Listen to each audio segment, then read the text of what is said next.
Тастанды үйдің қарғысы. Бұл оқиға 2004 жылы болған. Қала шетіндегі бір көне үй елес мекендейтін үй ретінде танымал еді.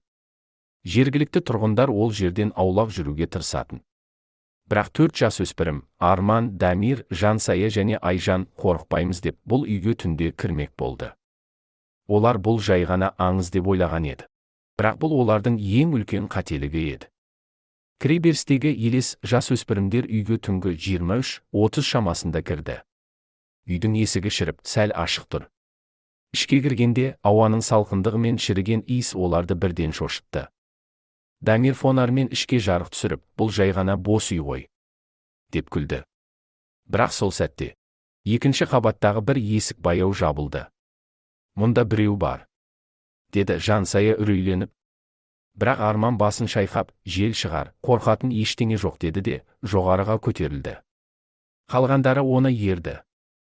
Төбедегі сыбыр жоғарғы қабатқа көтерілгенде, бір бөлмеден әлсіз сыбырлар шығып жатты.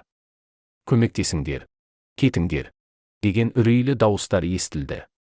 Айжан шошып, артқа шегінді, мұнда біреу бар.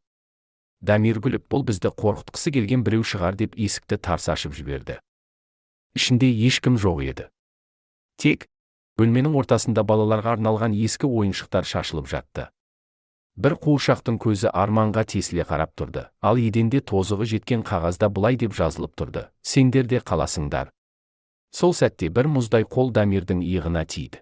Ол артына жалт бұрылды, ешкім жоқ. Қашып құтыла алмады. Қорыққан төртеуі баспалдаққа жүгірді.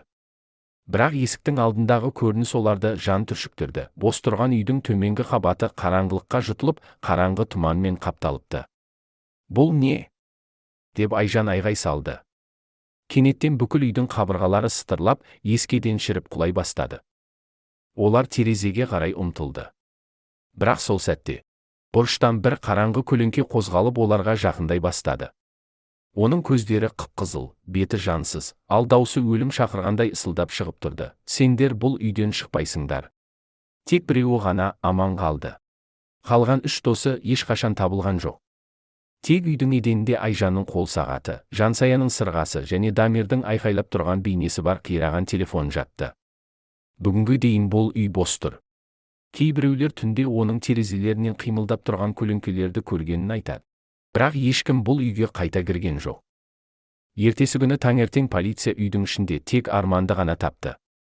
Ол қабырғаға арқасын тіреп, үнемі бір сөзді қайталай берді: олар оны алды. Олар оны алды. Видео қызықты болса, лайк басып тіркелуді ұмытпа. Достарыңа жібер және өзіңнің қызықты оқиғаларыңмен бөліс.